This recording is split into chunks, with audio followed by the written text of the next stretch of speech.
I am streaming Palworld if anyone wants to watch it.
You only need 4 low-level pals to get all the best breedable base pals in Palworld 1.0 update.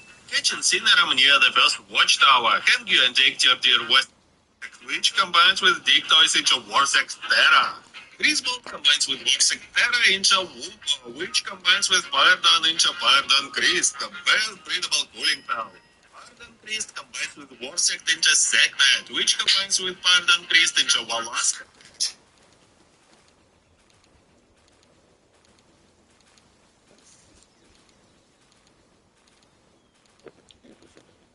David,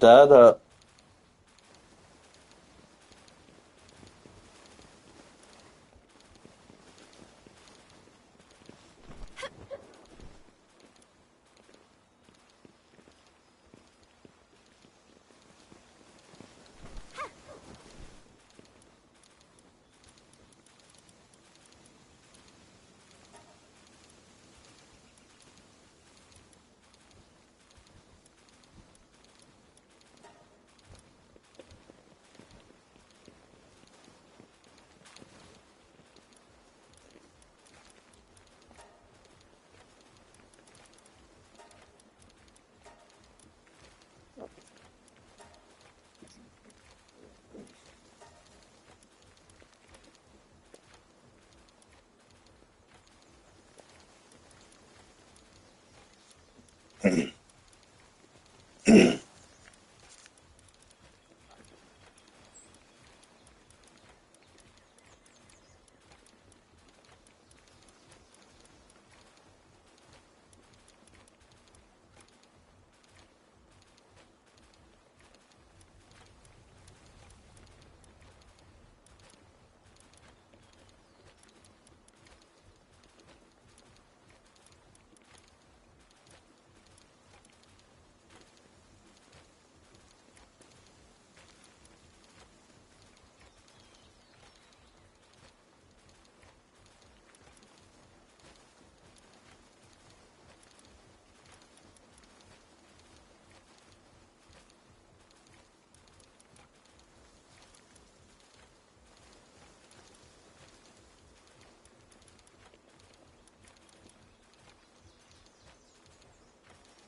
you talking about D&D? Um, I thought tonight was really good. That um, as soon as as soon as that Roper pulled Sariel in, I was like, "Oh no!" I had flashbacks to uh, Nysand and 885 being down and Crimson just running running around it. But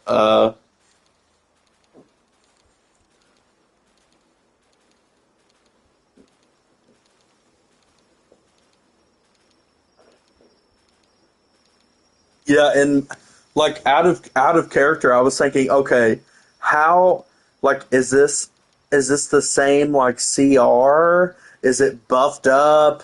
Like how many how many players are going to go down to it? But we did that really well, and then the teleporting monster was really cool. Like he would teleport and then leave behind a like a visage of himself that yeah, I thought that fight was really cool. um but I yeah, it was a good challenge. I enjoyed that really a lot. I am curious to know what you fudged.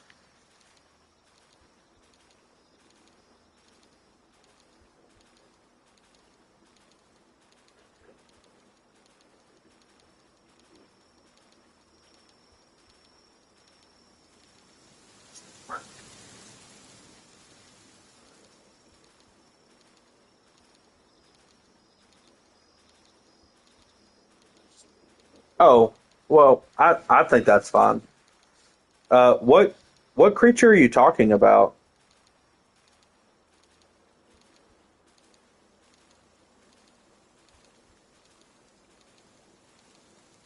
Oh, yeah, yeah, he was definitely like a golem angel or whatever best suits whatever you have. Yeah, yeah, he was like a gargoyle type. Yeah, I don't think I think that it made it more interesting that you fudged it. So I kudos to you for making it more interesting.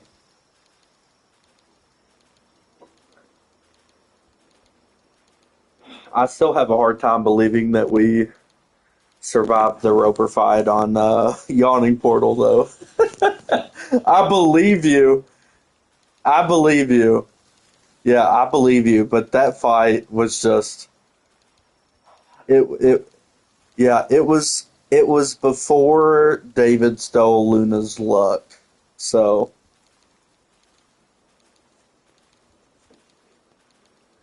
yeah,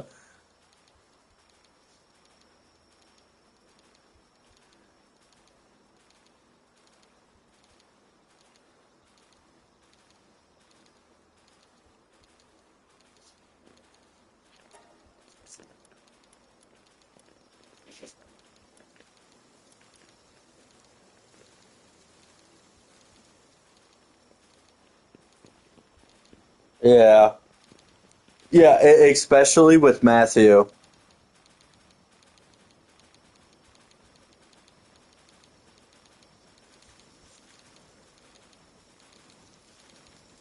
Yeah, I think you did a really good job today with Matthew. Like going into that tent area, like you were like, okay, so this is what it was. I described it this way.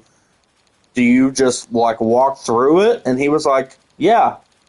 I think that I think that was perfectly executed on your part. Yeah, if we don't,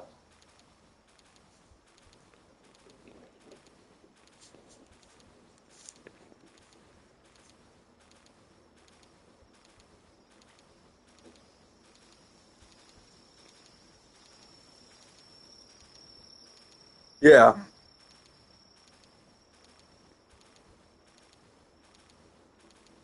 yeah, and that plays into me saying you played it perfectly. You described it to him again and was like, "This is what it is."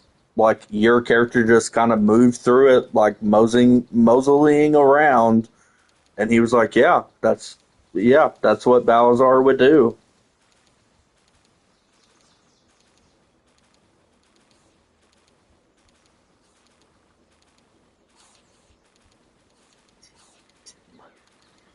I you were you saying that you were always being listened to, but there might be some times where we get caught up on the thing that we shouldn't get caught up on.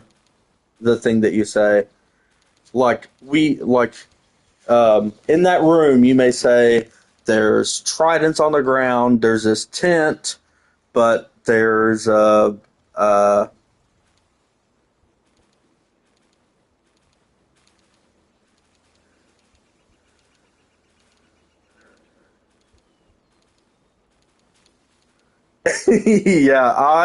I completely overlooked that too.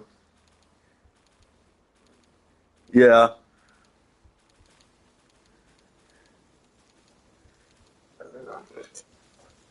Yeah, I thought they were just like decorative as well. So that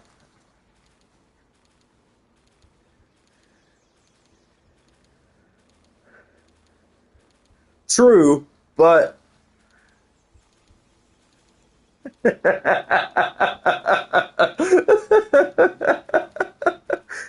yeah. I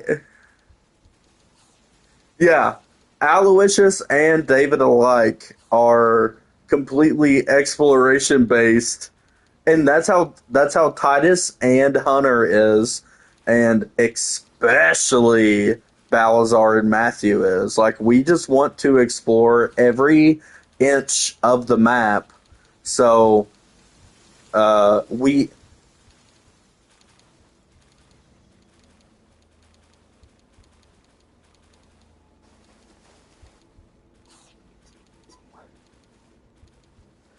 yeah, yeah. While Andrew was giving that description, I don't know how much.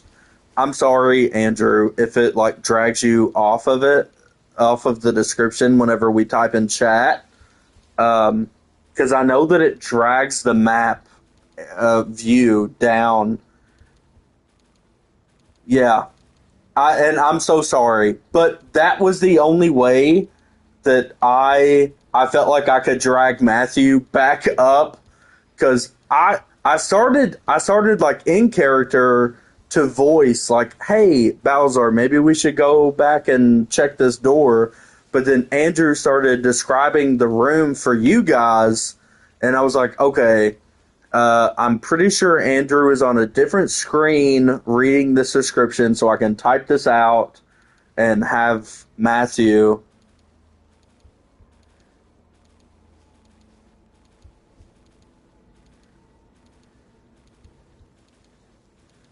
Yeah, that's fine. And I typed it in chat.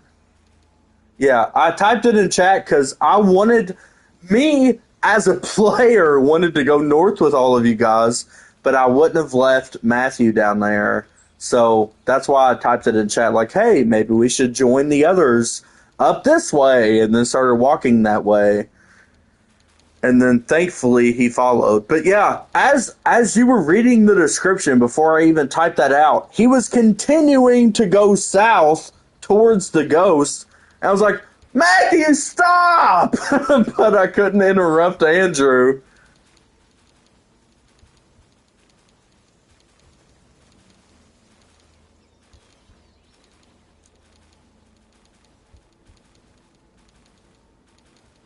Yeah, yeah,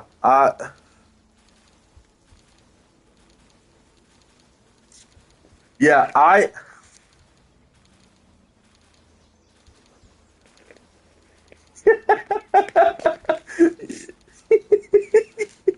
yes.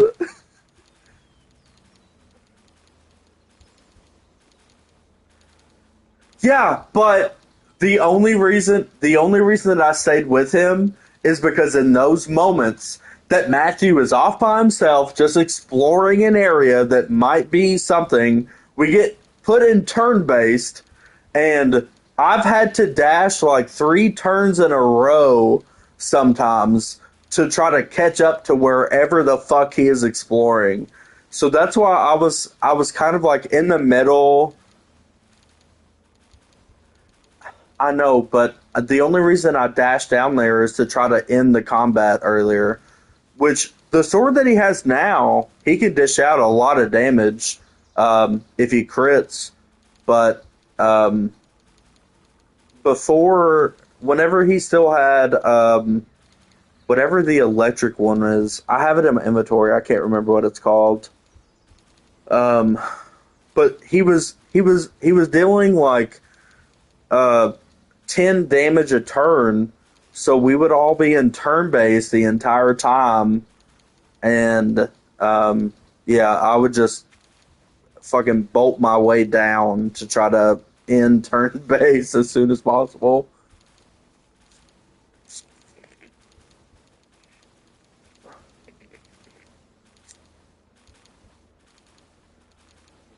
I think so too. Me and Andrew haven't talked about it uh, any further, but he does know. I did a lot of research on the progression of my axe because it's like a spiritual weapon that I got from my tribe. Um, we haven't talked about the upgrade yet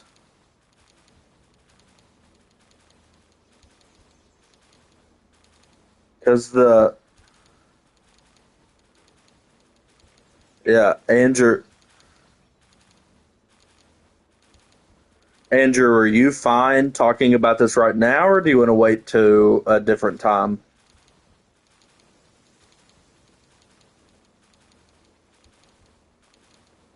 That's fine.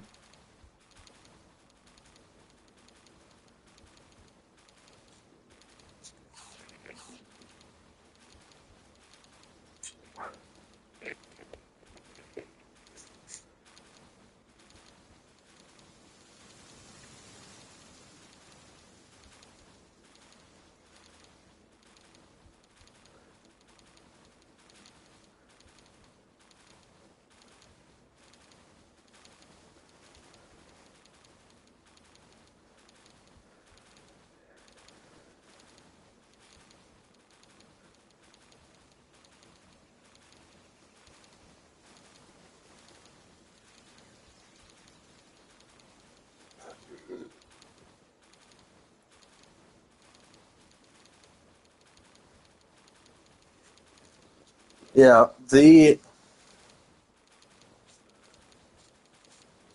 no, you're fine.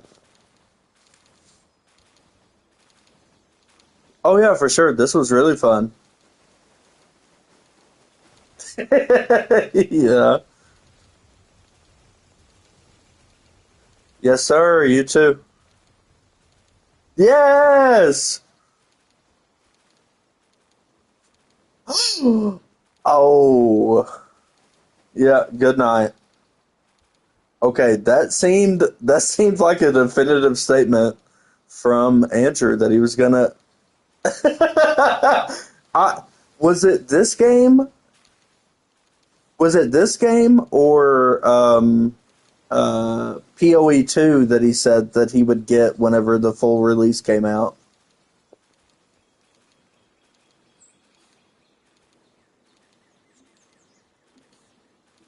Oh yeah, for sure. Because he doesn't get the game as much as we get to. Well, you're playing like three games right now. If you want me to name the games, if you are going to disagree with me, I will.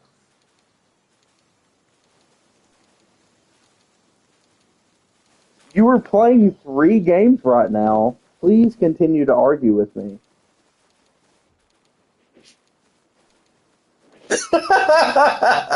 You caught me. I was fucking with you. Yeah, I know. I was just joking. Have you made any progress past or um the last I've heard about the Baldur's Gate was that you fought minotaurs, you're in the Underdark, and I still haven't remembered how to get to the Underdark with the Zentrum hideout in the Burning Village. Are you sure you did? Are you sure you didn't leave the Zentrum hideout and enter close by?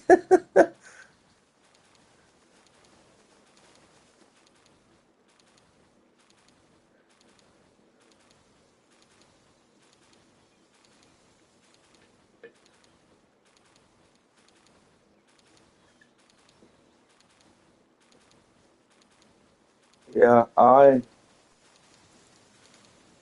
gosh, on my playthroughs through Act One, it may just not be in line with my like min maxed playthrough of Act One. I don't.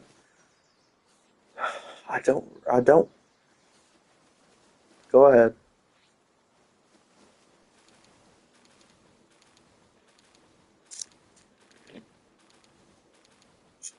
Have y'all fought a beholder, or I think that game calls it a spectator? Um,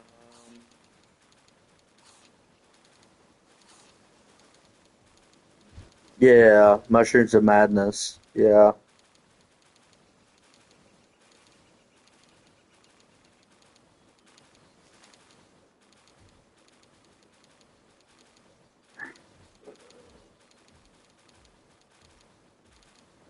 Wait, and like the tower that you saw do that, um, was there like a gate in between those bolts?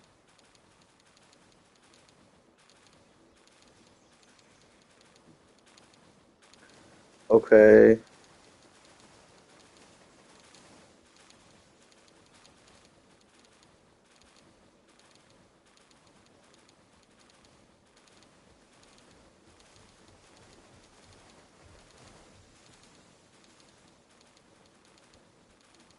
Oh wait, did you have to put one of like the Susur bark? Gotcha. Did you ever go to the very top of that tower after you did that? Yeah, Bernard. Yeah, Bernard has a really good item. You can get it to him the not. You can get it from him the nice way or the hard way. It depends on how much. It depends on how many journals you read up to him. But I know what tower you're talking about now.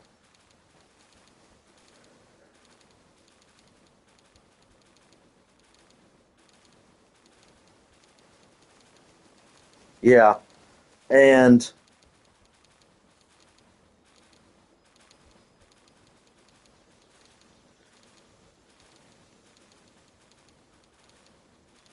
yeah, yeah. So in that tower below him, there are journals spread out to give you lore about him. What? What'd you say?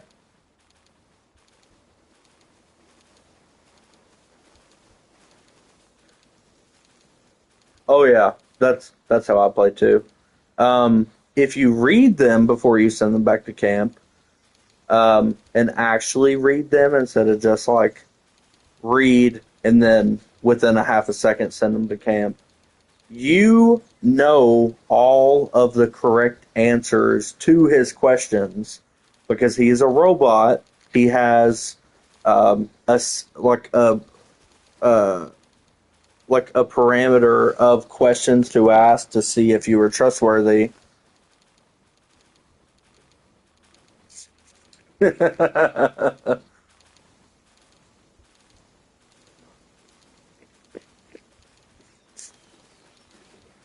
Yeah,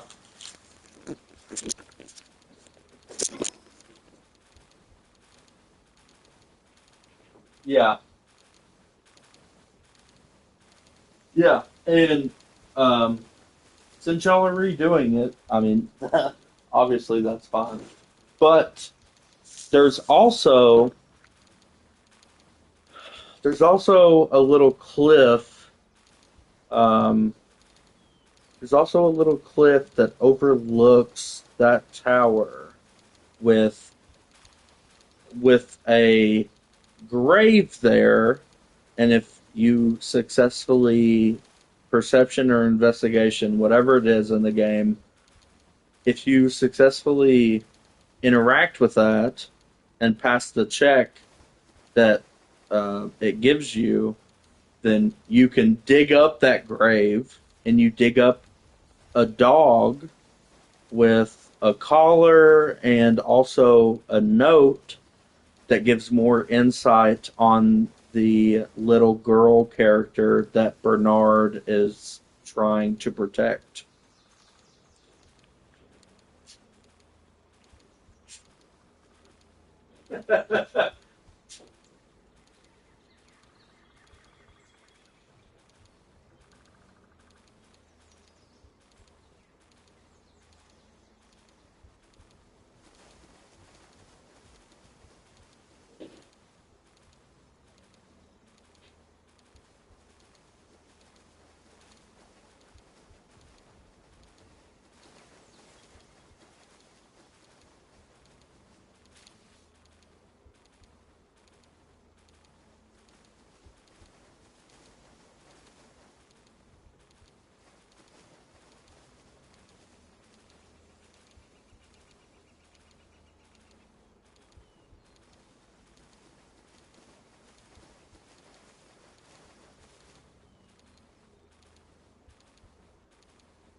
And is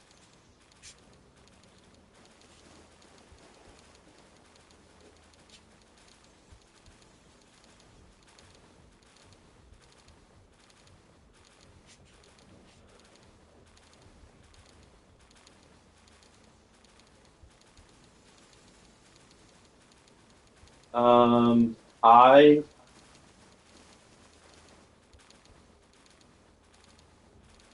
did it free the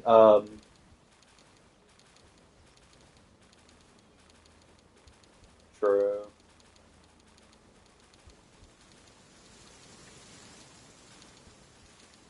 Did before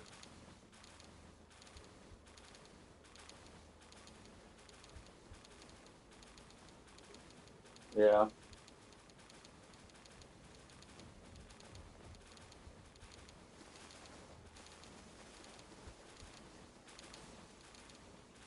Before before you made it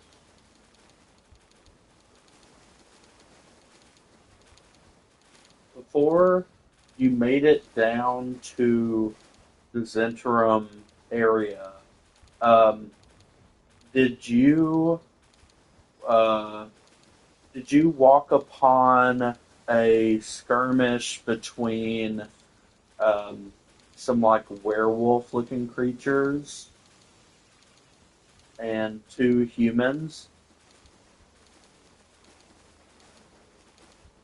Yeah, the two humans were in a cave and they were getting attacked by. I'm trying to remember what those creatures are called.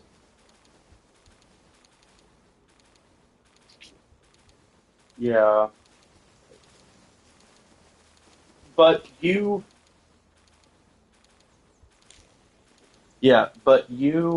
walked, you went through that, uh, like the dialogue. What did you say? Did you kill the humans? Oh, they killed the humans?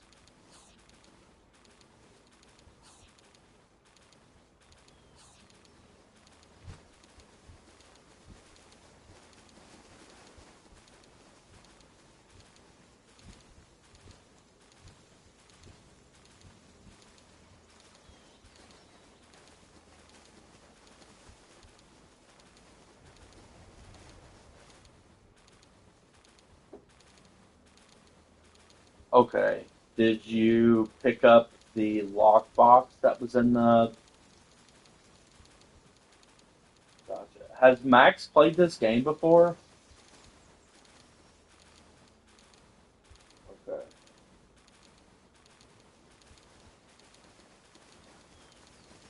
Okay. True. True.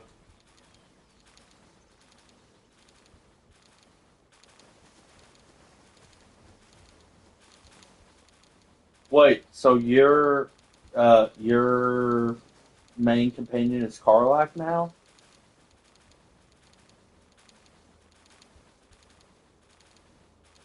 Karlach is way better to romance. Yeah, Karlach is literally hot.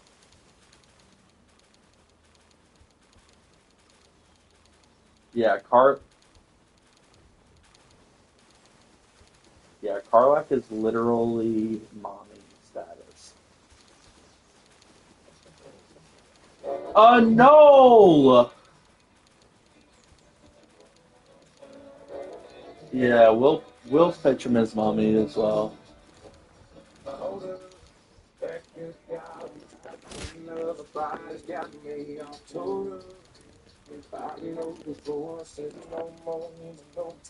He didn't get turned into a tiefling. He just has tiefling horns.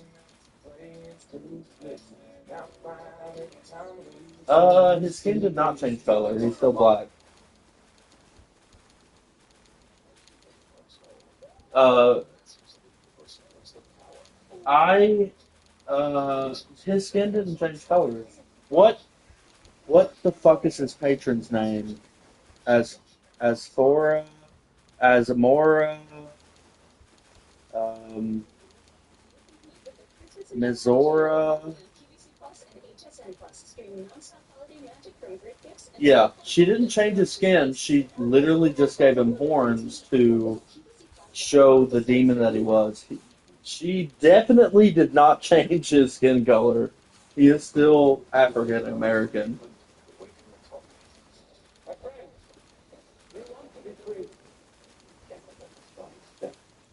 You're gonna have to recheck that. He is definitely not red. I think that y'all are just thinking about his normal warlike. or warlock armor. His skin color did not change at all.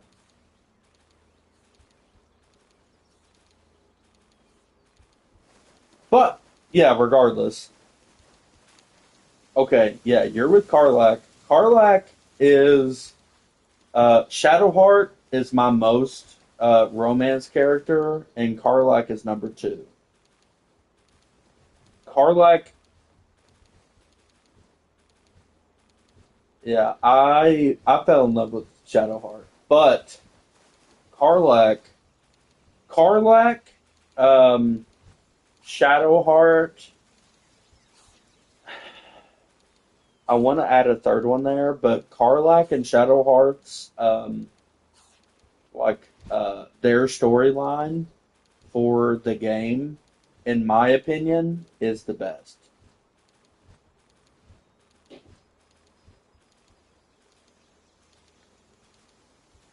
Of course.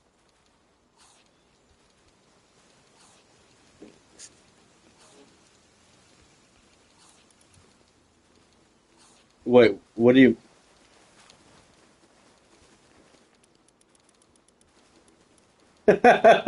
like?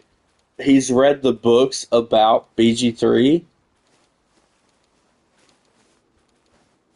Oh, I gotcha. Okay.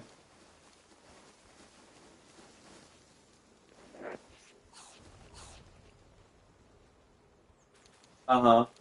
And yeah, and I don't know if either one of you caught this, but that is who Jensen. That is Jensen's god that he worshipped. It was Shar. Yeah, he worshipped the goddess of death. That's why, like, whenever we,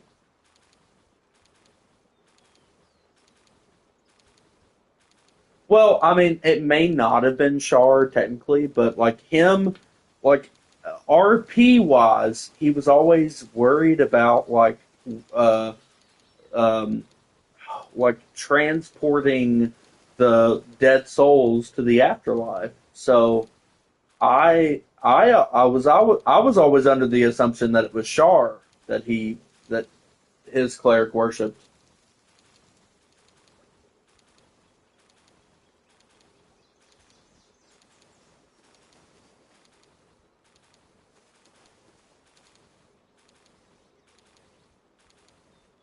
Wait, I'm pretty sure Selene is the goddess of like the full moon.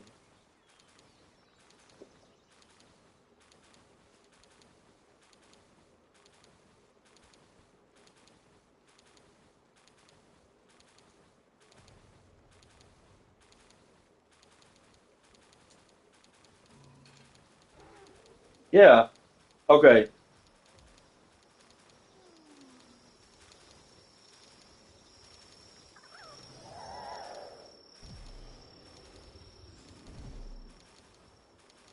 Yeah. Shar Shar is the mistress of night, goddess of loss, and dark lady. And I'm gonna look up Selene because Selene in even Greek mythology is like the goddess of like the full moon, like knowledge within night. But I'm gonna look it up real quick.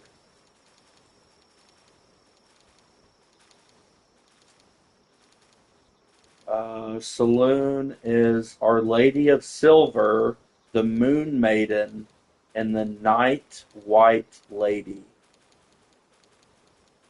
Yeah, so oh yeah, for sure. Like Shar is the fucking new moon, and Selene is a full moon.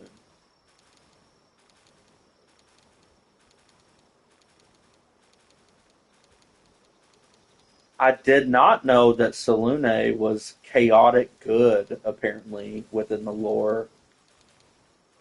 And I just read it. I'm gonna have to go back there. Uh, I'm pretty sure Shar is neutral evil. Uh, yeah, Char is neutral evil, and Selene is chaotic good. But yeah,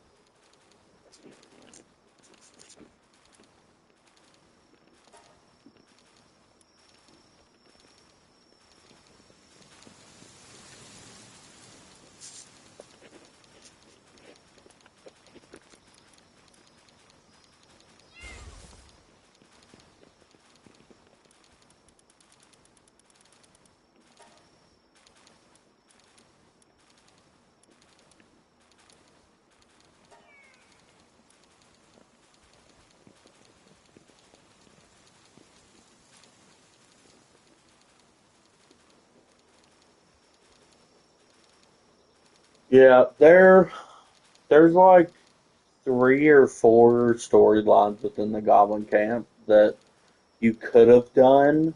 I'm afraid that you've missed out on at least two of them. But yeah, there's a goblin that is locked up that doesn't believe in I can't remember the name that they give. Um, the absolute. He doesn't believe in the absolute. You can free him, get XP, and then yeah, all of the goblins in the goblin camp can be absolutely slaughtered for XP, and you definitely should slaughter them for XP.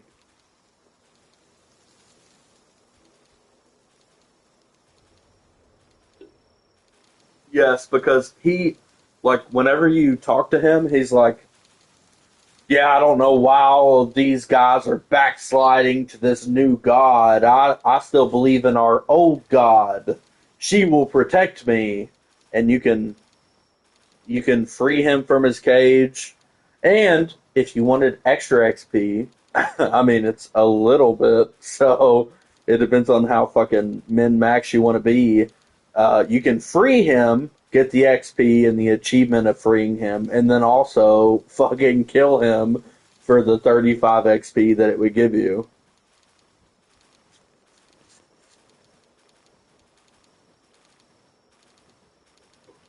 Yeah, that's not who I'm talking about. That's oh fuck, what's her name? Do you remember her name?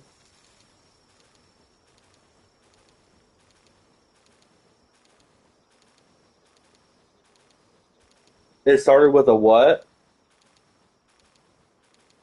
Yeah, me too. Yeah, you can free her, and then she escapes through like the that tunnel that runs below, and then you have to fight a bunch of goblins under there.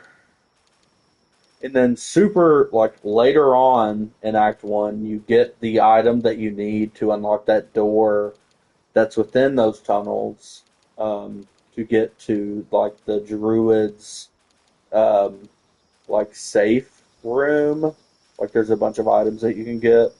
But if you've already defended the grove, then that one like tall, lanky, uh, like darker character should have given you the key to get into their like treasure room, quote unquote. Unless you never talked to him. If you did, yeah, if you didn't talk to him beforehand, he probably wouldn't have given it to you.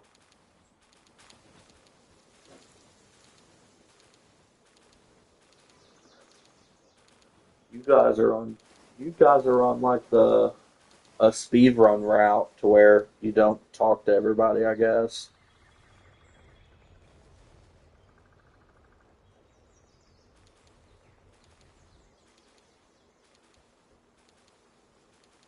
Did you guys save the little tiefling girl from the snake?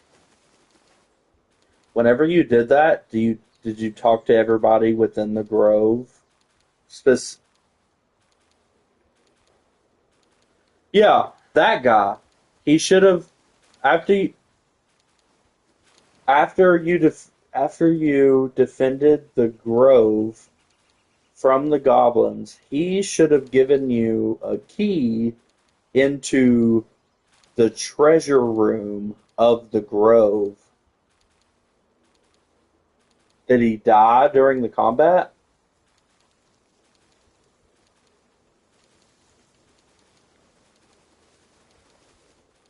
Yeah, maybe you just want to go back into where the druids laid, like kind of underground.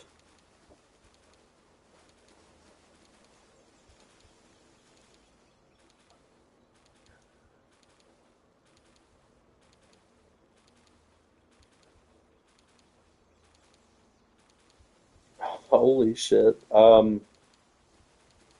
Did did the female, I can't remember her name, the female that was controlling the snake, I want to say it starts with, oh yeah, uh, it is like Kaga, Kaga or something like that. Did she ever, did she ever turn bad?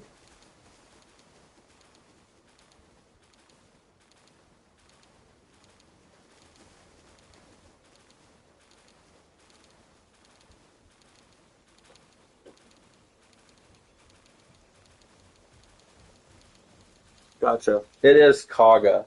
It's like Kahga. That's her name. Um, Whenever you first go down into there, there is a chest somewhere. Whenever you were talking to Nettie, which is the girl that shows you like yeah, she like shows you the dead drow that was infected by some kind of tadpole. Blah blah blah.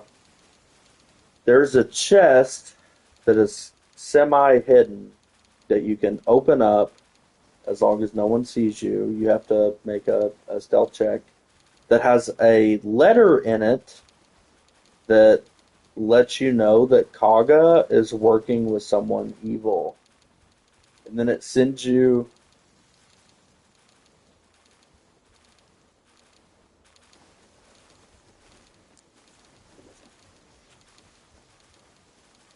yeah, and then it sends you to a tree that is kind of like southwest of where Auntie Ethel is.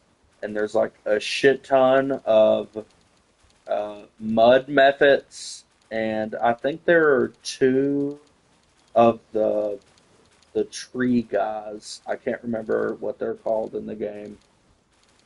And then after you defeat those enemies around, there's like a kind of like a swamp cave. You don't go in, but it's just like a rock mound, and there's trees around. There's one tree that has a letter like nailed to it.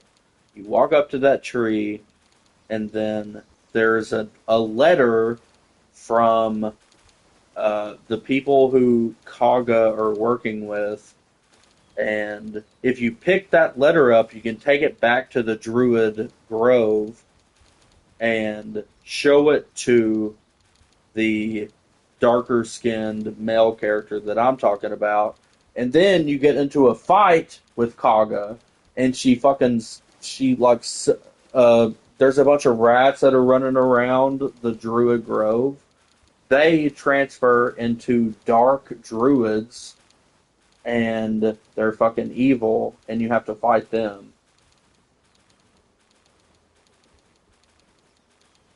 But with what you're talking about, I feel like you've already passed that up. You might be able to find that, but uh,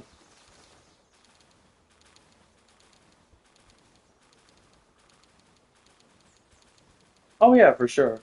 I do think with David saying that he didn't see that.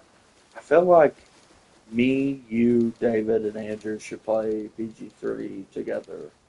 That way, I could because I pl-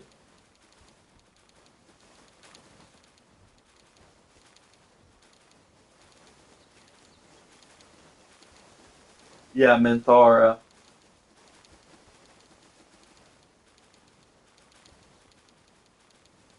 Yeah, the drow lady that you're talking about, it's Minthara. It is an incredibly convoluted way to get her to be able to join your party in Act 2. The bard lady that you're talking about, she never joins the party. She was supposed to be able to, but then they cut her from the actual game from being able to join your party. But if anyone plays as the Dark Urge, there is a long rest that you take, and it's solely based off of how far you get into the game. Um, if you play as the Dark Urge, you will kill that character, and there's a way to bypass it. Um, but she gives you the best charisma based spellcaster armor in Act 2. Um, and the armor that she gives you, like, it is the best charisma based spellcaster armor for the entire game. Like, you get to add your spellcasting modifier twice. So it's really good. It's really good for a warlock character that gets to deal Eldritch Blast, because they get to add their charisma modifier to their attack roll and their damage roll twice instead of once. Yeah, it's called the Potent Robe. Whenever I was in New York with Matthew, he showed me where he was in the game, and he picked that up from her, and I was like, "Oh yeah, that's like that's like an S plus tier item in this game." And he was like, "Oh, what does it do?" And I was like, "If you have a charisma based spellcaster, you need to put that on them and never take it off."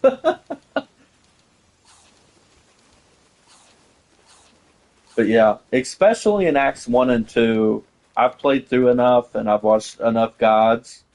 What? The potent robes that I'm talking about, because it the one that adds your charisma modifier to attack rolls and damage rolls twice.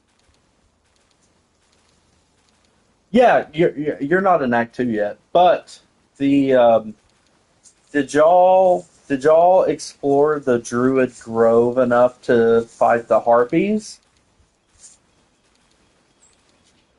And like, whenever you left the area that, like, those druids were casting the spell, did you also walk Alfira? That's her name. She's like a super light purple tiefling that was trying to learn a song that her master showed her, and she was wearing a bard outfit. And if you talk to her, she was like, if you know what I'm talking about now, you can cut me off.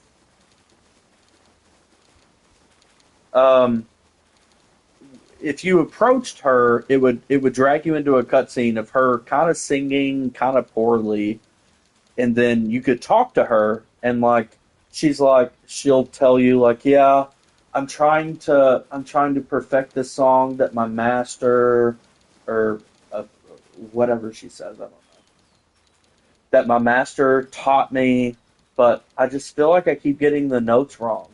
And you get to decide whether you want to join along. You can coach her. You can just sit there and do absolutely nothing. If you help her with whatever character that you have, if you help her and successfully help her, you get a performance proficiency. So you could be playing a fucking fighter, help her, and then get a performance proficiency with an instrument. Um, yeah, her name's Alfira, Alfira. She's closer to the normal camp than the Harpies. Like, if you're on the way to the Harpies, you turn left to go to the Harpies. To Alfira, you turn right, and like, Alfira overlooks the, like, where that ceremony of whatever the druids are casting overlooks. But yeah, there's a lot of missable stuff in BG3. I don't know as much of the missable stuff in Act 3, but if we played through, I would be able to, without giving stuff away, be able to direct us in the correct ways in Act 1 and 2 for sure. That way, y'all get the full experience of the game.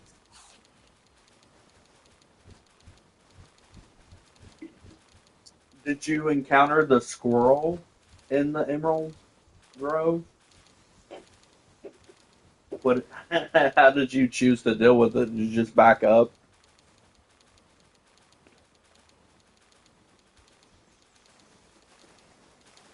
Oh shit.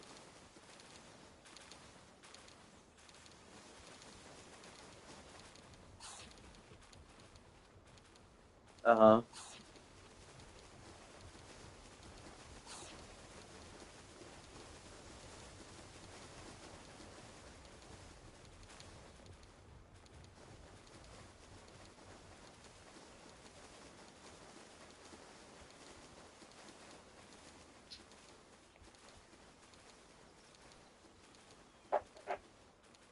Oh, you interacted with the squirrel. Okay. Um, did you? Okay. Um, there's a lot of stuff in the the Druid Grove. Did you talk to the girl that thought? Did you talk to the tiefling woman that was worried that? Um, hold on, give me a second. Uh, did you?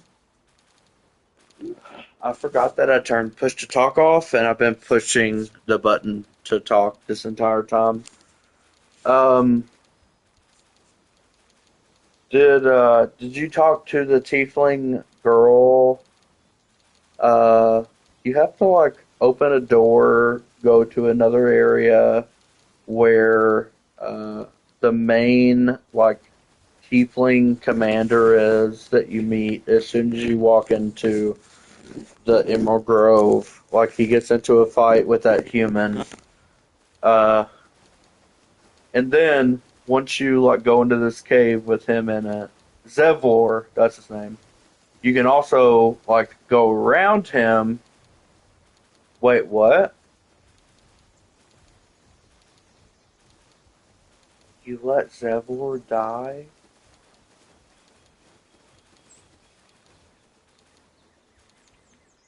Oh my god. Yeah, major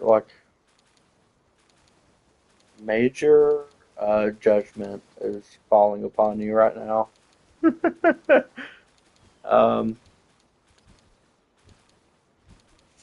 oh my god! You should have leveled up more. But listen, that's just me. That's me being hard on you. But either way, Zevor and his like second in command have this cave in the Druid Grove. Uh, yeah, there's also a ladder that goes up in there. If you take that ladder that goes up, there is like you turn to the left to like you could jump down off of that cliff to get back into the main area of the Druid Grove. But there's a girl there that you could talk to, and she's super pessimistic. And you talk to her, and you're like, "Oh well, I bet you that I could get you guys to uh, Baldur's Gate." And she was like, "Oh well, yeah, I'll take that bet, but you have to be alive to collect on it." Did you do that? Okay, well, never mind. Um, did you talk to the strange ox in the Druid Grove? Ox as in like a fucking oxen, like a fucking cat, like a cow.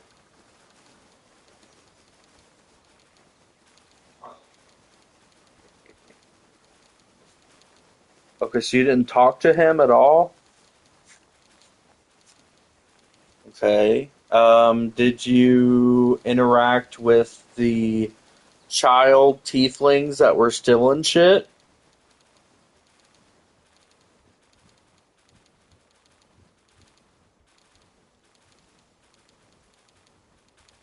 Okay. um, but you didn't talk to any other tiefling children and maybe go into their cave? Okay. Um,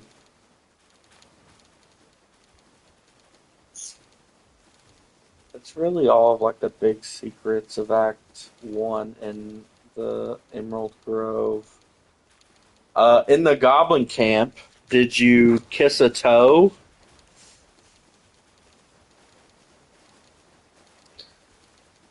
Okay. Um, did you did you push or kill a peeing merchant off of the bridge going into the Goblin Camp?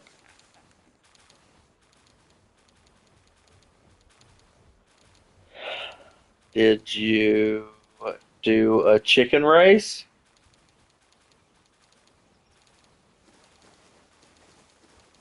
Did you get branded? Okay, there's one thing. Did you knock out any of the merchants?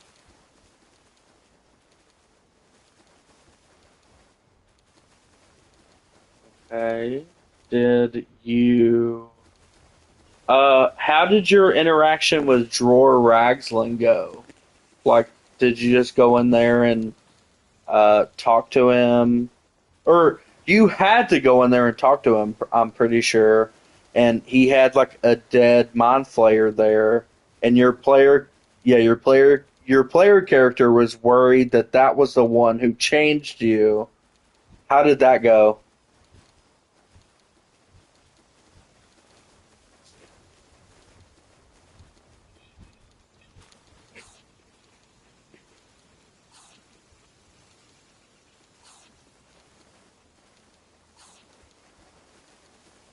I'm pretty sure.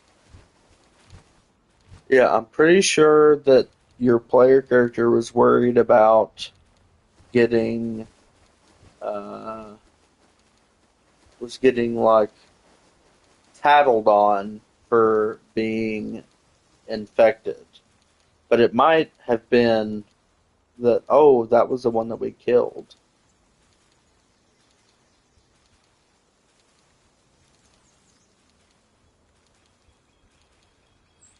Yeah, in the ship, yeah.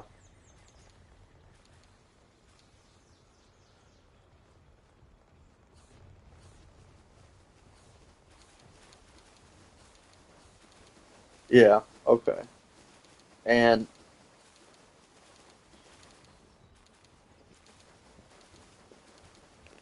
yeah.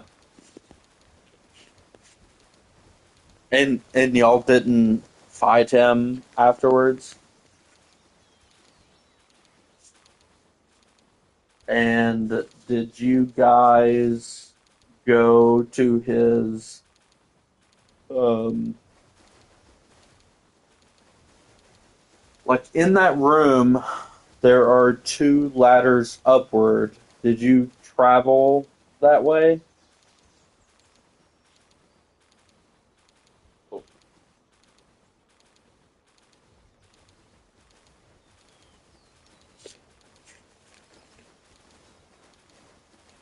There were like rafters in that area, but there's also a a locked door that led you to like a literal pile of treasure.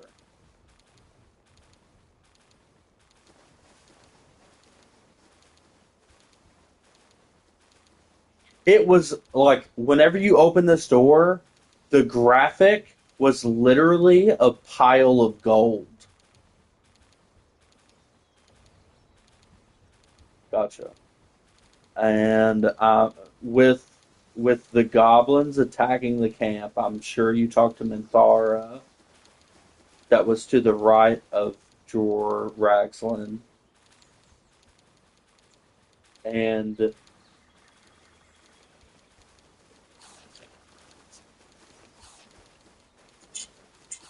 gotcha. Okay. And then you defended the camp. You killed her, just outright killed her, didn't knock her out. And then you went to. Where did you go after that?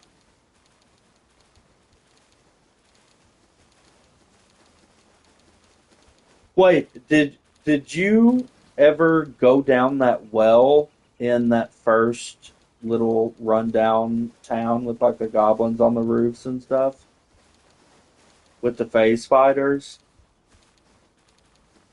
And did y'all just like go back up the well?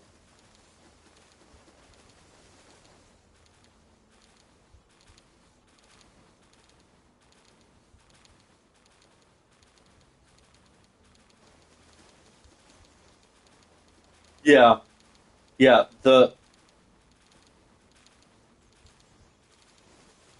matriarch spider I think is level 5. Um, okay, so you went back up.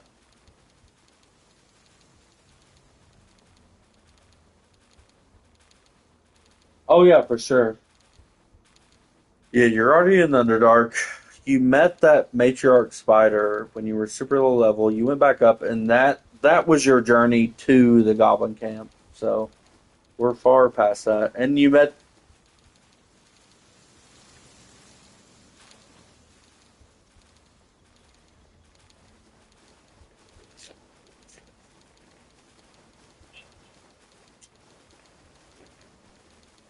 yeah,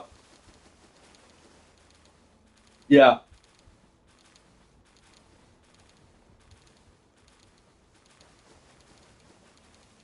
Okay, listen. I am going to give you a an incredible info dump about those orcs or ogres. The one that seems more intelligent than the others, I don't know if you noticed it while you were talking to him, but he had like a little silver circlet over one of his eyes. That circlet sets any character who has it equipped, it sets their intelligence to 21. So you want to call them in a time of need, and then whenever the battle is shifting to where like, oh yeah, we're definitely going to win, then you want to attack the ogres for extra XP, and also you want to kill that one with that little silver thing over his uh like on him. It is his left eye. Um, you want to kill that one, and then whenever you kill him, you can loot his body and pick up the. I want to say it's the circlet of intelligence or something like that. And then whenever you equip it, your intelligence is set to 21, no matter whatever your modifiers or whatever is. Um,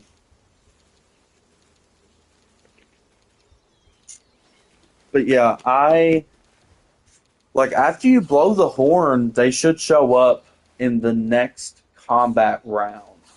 So I don't know why they didn't show up.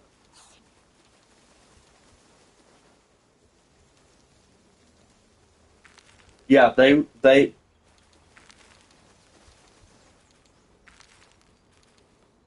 will definitely come to kill the goblins. They do not care. They only want to eat. Like they will, yeah, they will eat the goblins, and they think that they will loot the goblins because on my playthroughs, I always get that horn from them, and then they like run off super fast. And once I get into the goblin camp, I'll talk to everyone that I need to. So like Crusher, he's the one where he has a ring on his foot. And you have the opportunity to either kiss his foot or tell him to fuck off. If you kiss his foot, it gives you a sleight of hand check to try to slip the ring off of his foot. And I can't remember exactly what that ring does. I think it gives a bonus to your carrying weight, possibly. But so like you can act like you kiss his foot and then slip the ring off, whatever. After I get done talking to everybody and I'm ready to go inside of the temple of the Goblin Camp, I'll I'll get to the high ground with all the people that need to be, and I'll leave all of my melee characters down low. Start combat with all of them, and then I'll blow the horn. That way, those ogres will kill some if they can, and then at the end of the combat, I'll turn on them, kill them, and then get the intellect circlet or whatever it's called.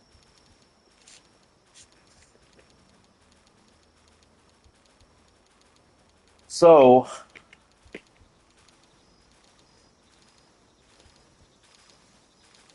yeah, which I don't think it matters where you blow that horn.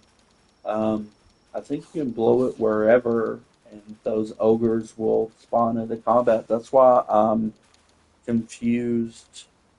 Yeah, that's why I'm confused that they didn't show up. Yeah, but yeah, and then um, have y'all fought Auntie Ethel yet?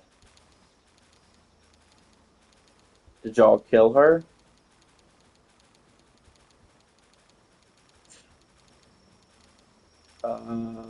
So whenever she ran away with those like two dudes, and the two dudes were like, they have our sister." Uh huh. Yeah.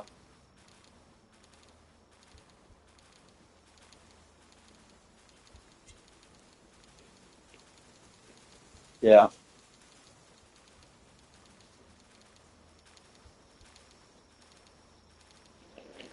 Yeah. She retreated. Yeah, she retreated into her like fireplace.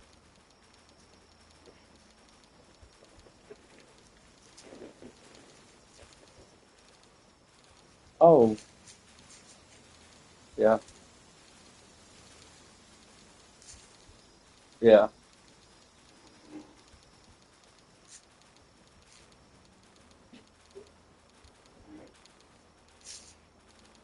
Oh, yeah.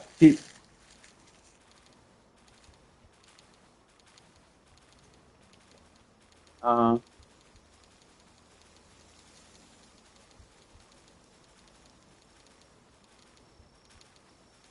yeah. Okay, so you haven't fought Auntie Ethel yet.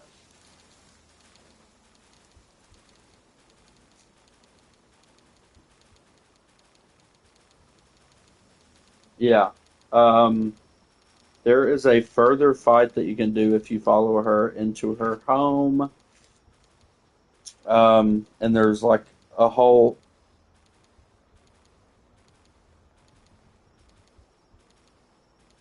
in her home. It's like a fucking Shrek style home. You walk in there, you see the two guys' sister, and that sister is talking to Auntie Ethel, and then you can interject whatever.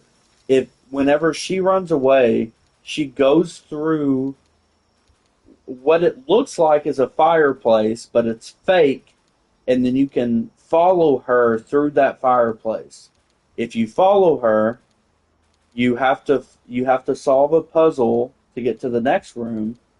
Once you get to that next room, You talk to, there's like six masked people there who you can talk to, but they will pretty much attack on sight. And then once you get past them, there's another puzzle for you to have to figure out how to get down past all of the traps. And then there's like a boss fight with Auntie Ethel. And then at the end, you get like a really good reward for fighting and killing or sparing her.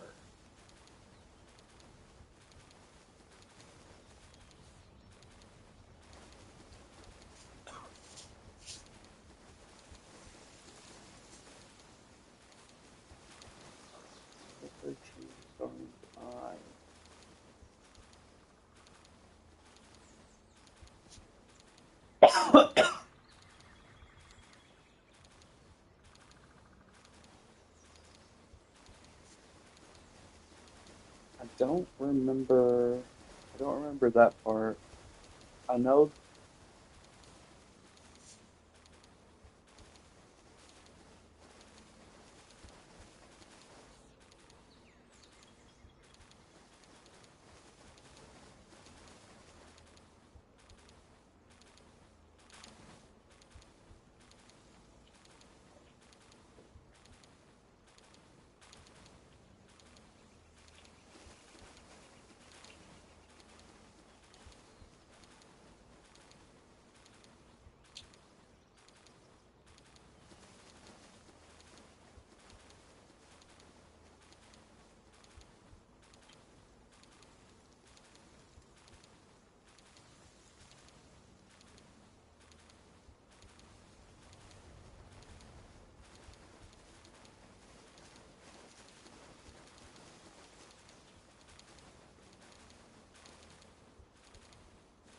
Yeah,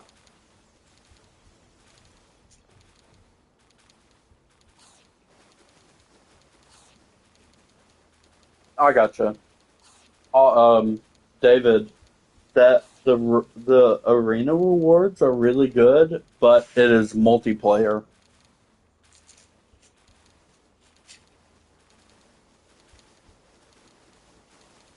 Oh, it is? Huh. Yeah, I didn't even check.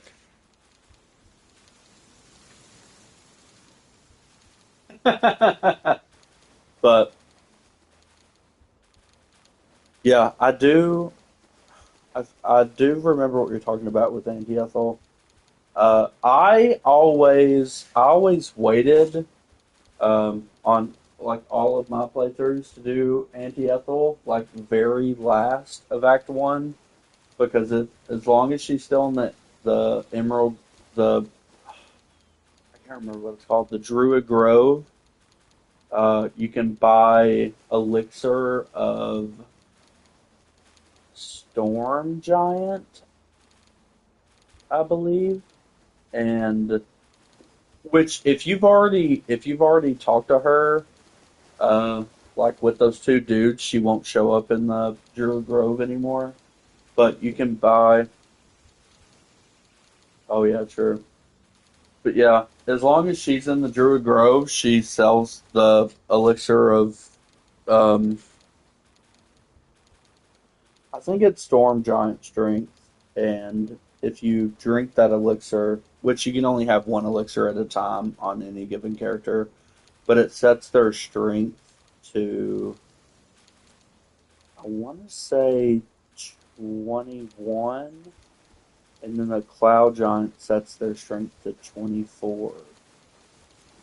Or maybe it's like 19 and 24. I don't remember, but yeah, it makes it to where, especially once you have Withers, you can kind of like min max your characters. If you have that elixir of the strength, then any strength character that you have, you can respec them and dump your strength stat and let them be able to have bonuses and other stats as well.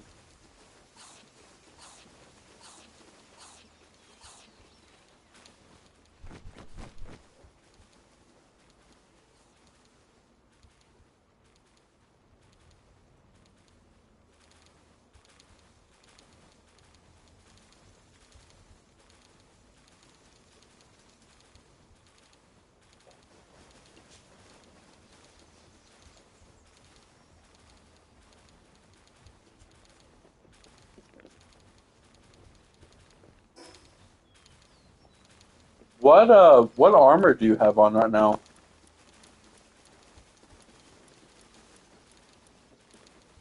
What are the stats on it?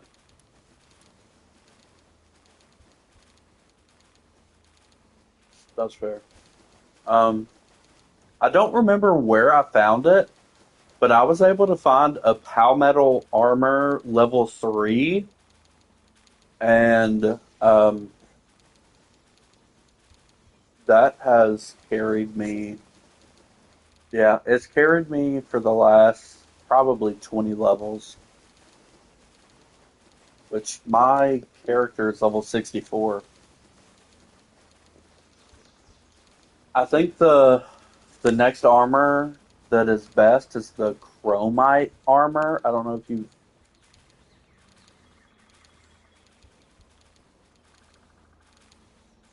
Oh yeah, yeah. The um, what color is it? Something that I found out today while watching videos about Palworld is that as the colors go up from like normal to blue, or from normal to green to blue to purple to gold, they also have attack bonuses, but I haven't unlocked the Palstel one yet, but the one that I have is less than yours. It's only 330 and 1125, but it also gives me cold and heat resistance and attack up level 3. But yours should also give you level 3 attack up if it's purple, and the carrying weight seems way better. Um, but I haven't messed with my armor since like level probably 45, so like 19 levels ago. And I've been the last like 3 days I've been building my in-game base, and it's like fully stone, and it's a skyscraper base. So I haven't been crafting. I like yeah, I think I have like 50 technology points to spend. I have 58 technology points to spend that I haven't spent yet because I've just been uh, exploring, building my base, and also breeding really good base pals.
Yes,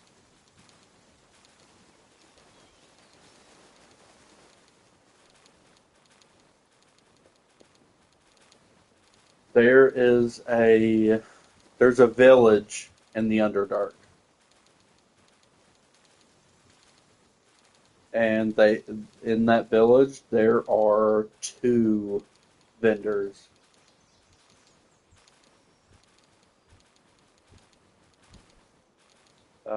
I Other than those two vendors, I don't think that there are more. Um, the the village is, I can't remember exactly what the creatures are called. It's like mycelium. It's like the mycelium village. It looks like, yeah, there are two vendors in there. Yeah, there's a village of them, and there's two. Yeah, you'll. Yeah, I was about to say you'll learn who attacked them once you find that village. But yeah, there's two vendors there, and both of the vendors in that village will give you quests.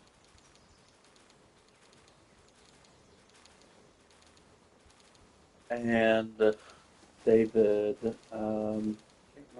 can't remember, I was gonna say or ask something. Um,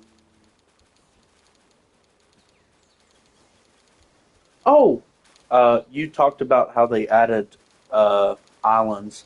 That was something that which they might have added like an island or two beforehand, but in the 1.0 update, I know for sure they added two because I had to look it up. There is a floating island that's in like the southern, like the southwest part of the map that you have to beat the Faybreak Island Tower, which I'm not there yet. It's like late game. Um, and then like once you beat that tower, it unlocks like a fast travel point to the floating islands.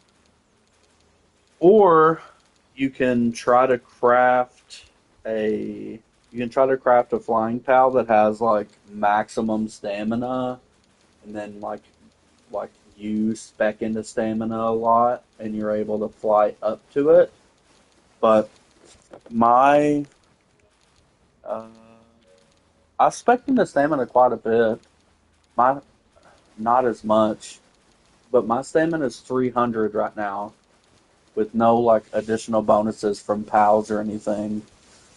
And the that one like fire pal that I messaged you on Monday has an increased stamina, and even with him, I couldn't fly all the way up to it.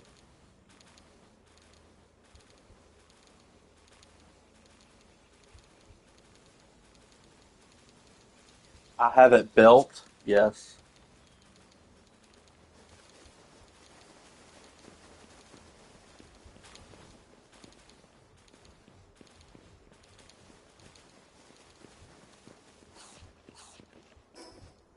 Uh, did either were one of you guys the one who clicked on my stream earlier?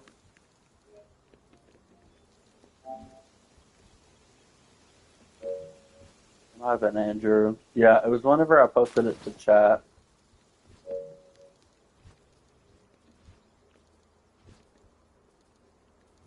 Might have been Andrew because it's saying zero right now.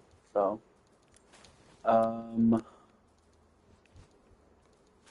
have you okay, you've done the fourth tower, so you've been to the volcano, right? The floating island is like directly south of the yeah.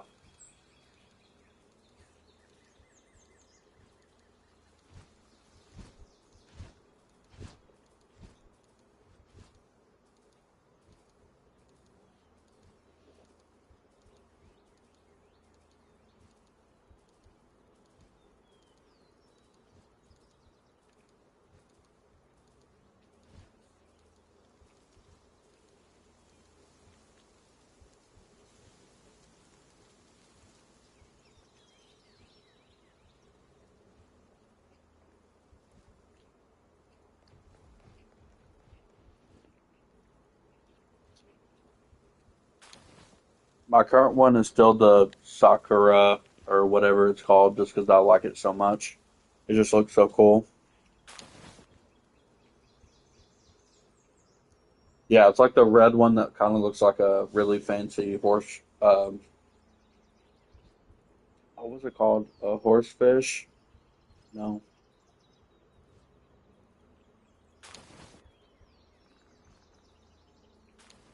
Mm. I've got a couple of them, but yeah.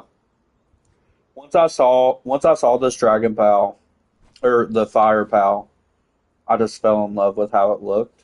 It's not the fastest, but it just looks so cool to me.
Yep, good night.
I'll be right back.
All right, I'm back. That um that YouTube short that I sent you a while, I say a while. It was like over a week ago, I believe, of like the best way to um breed pals into the best worker pals. I have I have like went back to our conversation on Discord to rewatch that video multiple times now, and I've been doing that like nonstop.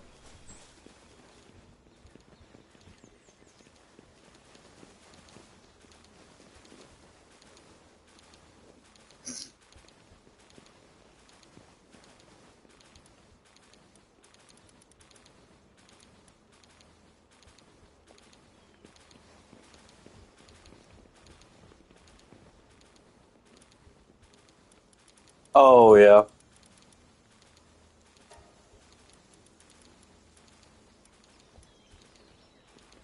the hell?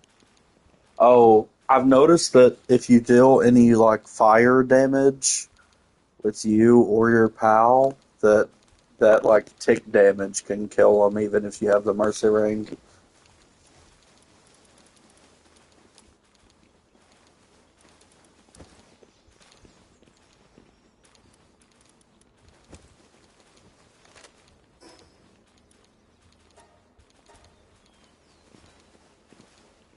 Oh, have you ever played Terraria before? Yeah, me neither. Yeah, I know what it is as well, and I also have never played it. Have you made it to that island yet? My just from beating that, it gives you a like head armor piece.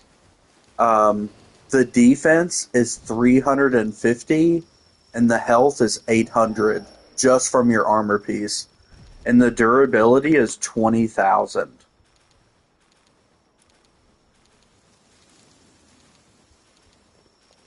So yeah, it is really, really good. And there's also, I need to go back there because it drops a schematic for the best sword in the game. Or I think it's the second best sword in the game.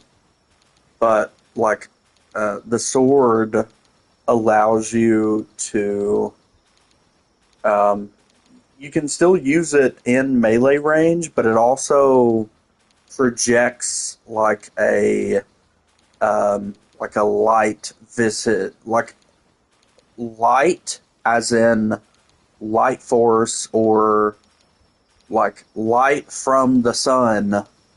It like uh it like puts out like a fucking light wave as you slash that deals ranged damage as well. The best sword that I've seen in the game so far is that like you can activate it and then it creates like floating swords around you, and then whenever you attack a creature, all of those other swords that you have conjured around you attack the creature as well. But I don't know.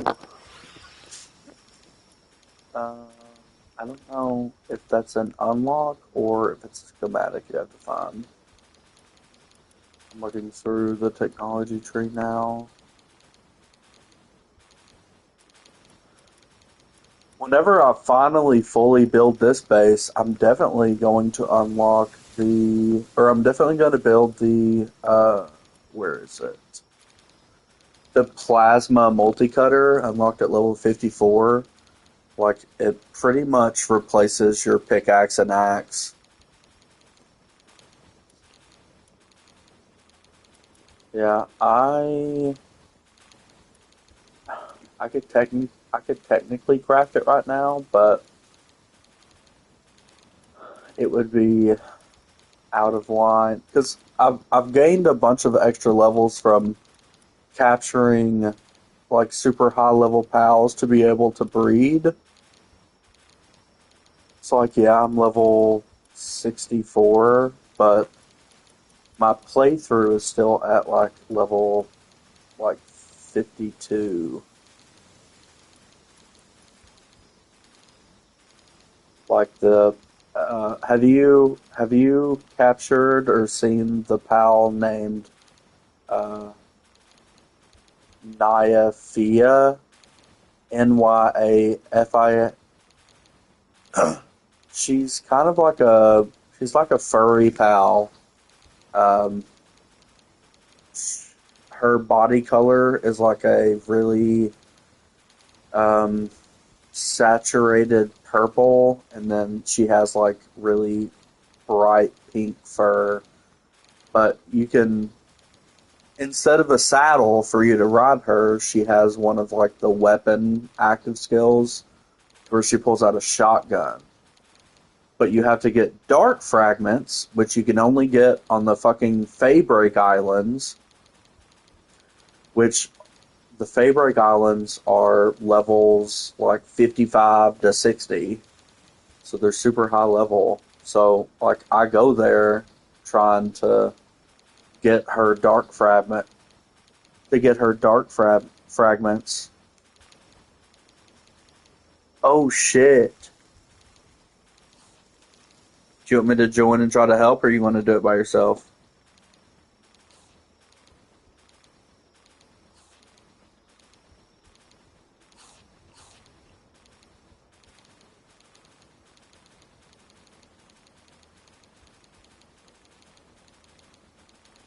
Here, I need to X. Uh,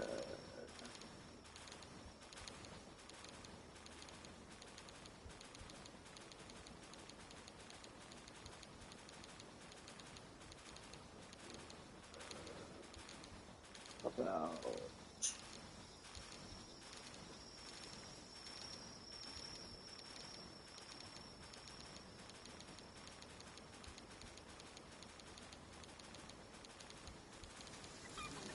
There we go. Do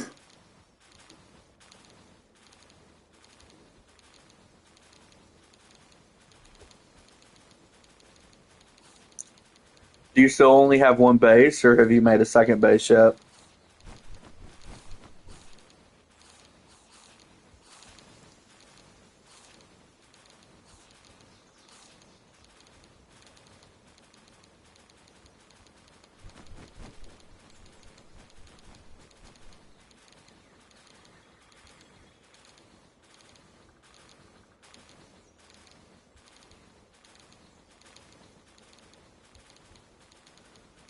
And are you going to create a defensive base for him to spawn on your base, or are you going to go to the arena?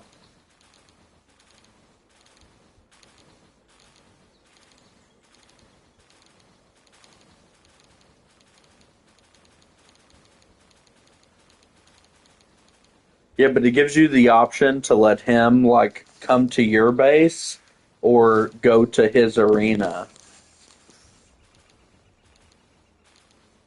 Yes.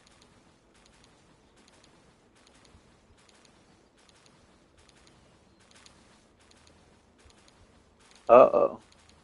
Which, if you let him come to your base, he can damage your buildings. Which, yeah, I was about to say, but I mean, if you're creating a base for him, then it doesn't really matter.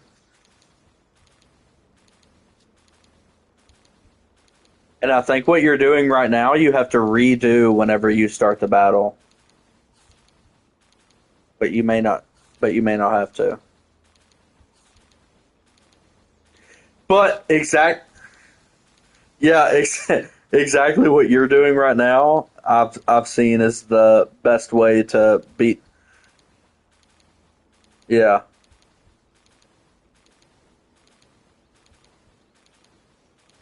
and then you should have like 5 minutes.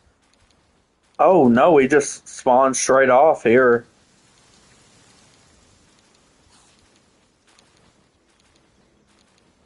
Yeah, I was about to say the strat that you're using was soaking him and then electric damage is the way that I've seen to be able to beat him at like early levels.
Yeah.